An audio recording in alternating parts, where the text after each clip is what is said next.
La Voz con César Vidal, desde el exilio. Muy buenos días, muy buenas tardes, muy buenas noches y muy bienvenidos a esta nueva singladura de La Voz. Soy César Vidal, hoy es el jueves 8 de marzo de 2018 y me dirijo a los hispanoparlantes de ambos hemisferios, a los situados a uno y otro lado del Atlántico y como siempre lo hago desde el exilio. Corría el año 2007 cuando falleció un cineasta y activista político norteamericano llamado Aaron Russell. Muy cercano a las posiciones del republicano Ron Paul, Russell sorprendió a propios y extraños cuando en una entrevista celebrada pocos meses antes de morir contó una conversación que había mantenido con un miembro de la familia Rockefeller. Con varios meses de anticipación, al 11 de septiembre, este miembro de la familia Rockefeller le había anunciado que se iba a producir un evento tras el cual Estados Unidos invadiría Afganistán y lograría construir un oleoducto hasta el Caspio, y que después se llevaría a cabo una invasión de Irak para apoderarse de su petróleo.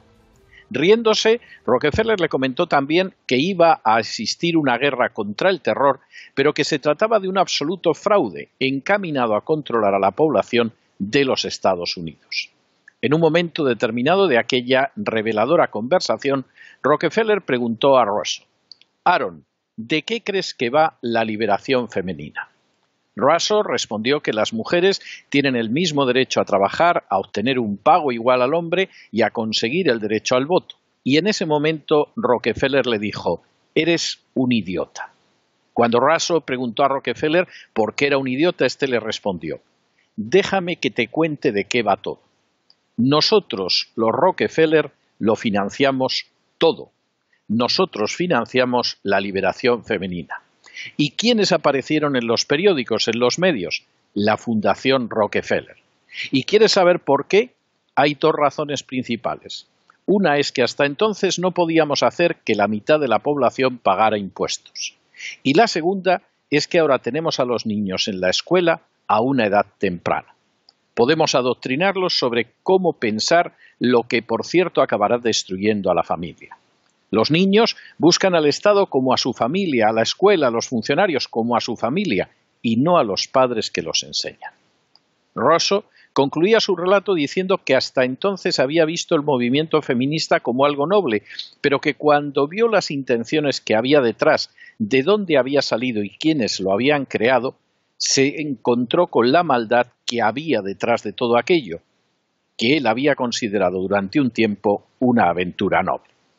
Apenas Russell había concluido el relato de la anécdota, su entrevistador le preguntó si sabía que la conocida feminista norteamericana Gloria Steinem había reconocido en uno de sus libros que la CIA había financiado el órgano feminista Miss Magazine.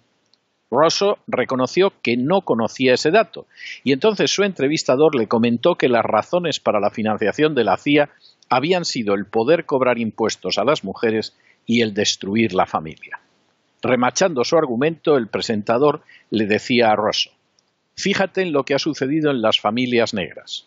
Hace 50 años solo el 10% de los niños eran ilegítimos, ahora son más del 90%. Algunos ingenuos, profundamente superficiales en sus análisis, creen que son los partidos los que rigen la vida política, o peor aún, que las masas son las que determinan la política. Ignoran que, sin saberlo, son solo instrumentos de otras fuerzas que intentan modificar la realidad social como si fuera un simple pedazo de barro blando. Hoy es el Día Mundial de la Mujer Trabajadora. Lamentablemente, la dictadura de lo políticamente correcto y la ideología de género han vinculado su celebración con una serie de afirmaciones que, quizá por repetirse de manera machacona miles de veces, han terminado por no resultar apenas cuestionadas, convertidas ya en verdaderos dogmas de fe. La primera de esas afirmaciones es la que ha identificado mujer trabajadora con mujer que trabaja a cambio de un salario fuera de su hogar. La segunda de esas afirmaciones es la que ha insistido en que ese trabajo realizado fuera de casa es de mayor importancia que el acometido en el hogar y que incluso aquellas que optan por realizar este último son solo mujeres de segunda, pobres féminas atrasadas o simples marujas. La tercera de esas afirmaciones es la que pretende que el trabajo más importante para una mujer es aquel que implica un mando, a ser posible de carácter político, y que por lo tanto esos puestos deben ser especialmente apetecidos e incluso entregados a las mujeres no en virtud de sus méritos, sino de una cuota fija. Finalmente, por si todo lo anterior no resultara ya bastante injusto y desolador, incluso hemos tenido que asistir a un avance opresor y totalitario de la ideología de género que ha provocado lamentables espectáculos recientes, como el de Manuela Carmena, alcaldesa de Madrid, señalando que la violencia está en el ADN de los hombres, o el de conocidas periodistas no especialmente caracterizadas por su inteligencia, pero sí extraordinariamente bien pagadas, declarándose en huelga, o el de las políticas que poco o nada hacen sumándose a un ataque contra los varones por el simple hecho de serlo, o el de piquetes de feministas que en el día de hoy han agredido a aquellas que no se sumaban a la huelga. Señalemos de entrada, y aunque se nos tache de políticamente incorrectos, que todas las afirmaciones señaladas arriba no constituyen sino falacias groseras y endebles, y que las conductas de los últimos tiempos parecen más bien extraídas de un catálogo de patologías que de mentes sanas y armónicas. En primer lugar, no es mujer trabajadora únicamente la que trabaja fuera de casa para percibir un salario. Por el contrario, durante milenios, el trabajo de la mujer ha venido vinculado de manera fecunda y provechosa a actividades que se realizaban en el interior del mundo doméstico. A nadie en su sano juicio, a nadie con un mínimo de decencia, a nadie que conozca la realidad del hogar, se le ocurriría afirmar que esa labor en la casa, en el campo, en la huerta, en el corral, no ha sido ni es trabajo, por cierto, un trabajo muchas veces especialmente duro y meritorio. En segundo lugar, tampoco es cierto que el trabajo realizado fuera de casa sea más digno o resulte una muestra de una mayor categoría moral, psicológica o humana que el realizado en el hogar.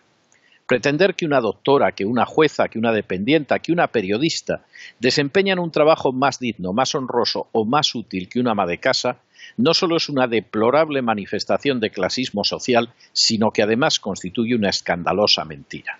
Mentira que oculta algunos de los hechos más importantes en la historia, como es el enorme papel que la mujer ha desempeñado en la educación de los hijos, en los procesos de socialización, en la enseñanza de la moral, en la estabilidad familiar o en el aporte de patrones para abordar la vida con realismo y solidez.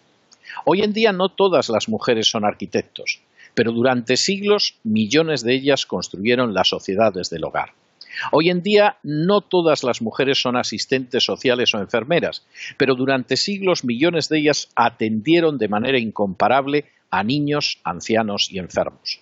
Hoy en día no todas las mujeres son educadoras o maestras, pero durante siglos millones de ellas enseñaron a sus hijos a convertirse en hombres y mujeres de provecho para sí mismos y para la sociedad. La tercera mentira políticamente correcta es la que defiende además que una mujer que alcanza puestos de mando, puestos no pocas veces creados por la denominada discriminación positiva, alcanza la cima social y se convierte en una manifestación gloriosa de la emancipación femenina. La verdad histórica y existencial es muy distinta. Sin duda, lo que la sociedad humana se ha ahorrado a lo largo de siglos en psicólogos, policías, jueces, pedagogos, médicos y funcionarios de prisiones, gracias a esas mujeres que trabajaban en casa, serviría para equilibrar el presupuesto de las naciones más atrasadas y todo ello sin pensar en recompensas, reconocimientos, medallas o salarios de cargo en ONGs. Nunca se les va a reconocer, pero la influencia de esas mujeres anónimas ha sido muy superior en la civilización humana que la de cualquiera de los intelectuales, filósofos y feministas más afamados. Y es que si prescindiéramos de nuestras ministras de cuota, empezando por la vicepresidenta del Gobierno, no perderíamos nada, absolutamente nada. Tampoco perderíamos nada si desaparecieran de la vida política alcaldesas como Colau o Carmena. El periodismo no se resentiría en absoluto si desaparecieran maestras del cotilleo y de la superficialidad que chapotean en las aguas de lo políticamente correcto porque no dan para más. Y a la vista está lo fácil que es sustituir a una presidenta de comunidad o a una congresista por otra. Sin embargo, si nuestra sociedad perdiera a las mujeres que trabajan en casa pensando que no son trabajadoras, que son mujeres de segunda clase o que su labor no es meritoria, el género humano perdería con ellas la sal de la tierra. Durante milenios han cuidado de sus esposos y de sus hijos sin verlos como enemigos, sino por el contrario como seres a los que amar y con los que compartir la vida. Durante milenios han sido veneradas, honradas y protegidas por hombres en situaciones extremas como las guerras, las revoluciones o las crisis económicas. Durante milenios no encontraron ninguna deshonra en amar, proteger y ayudar a hombres que las amaban, las protegían y las ayudaban. Podemos subsistir sin ningún tipo de problemas sin las mujeres que creen en la guerra de sexos, que se empeñan en atacar de manera continua a los hombres, que han hecho de la monstruosa ideología de género su forma de vivir. Pero sin esas mujeres que siempre han avanzado codo con codo al lado de los varones, más temprano que tarde, acabaremos extinguiéndonos también nosotros y viéndonos sustituidos por una cultura más fuerte que siga creyendo en la familia y en la relevancia del hogar. Quizá entonces lo lamentarán muchos, pero ya será tarde. Mientras tanto, en el tiempo que han necesitado ustedes para escuchar este editorial, la deuda pública española ha aumentado en más de 1 millón de euros y buena parte de ello se emplea en sustentar una ideología de género que está corroyendo la sociedad desde sus mismísimos cimientos. Muy buenos días, muy buenas tardes, muy buenas noches. Les ha hablado César Vidal desde el exilio. Que Dios los bendiga.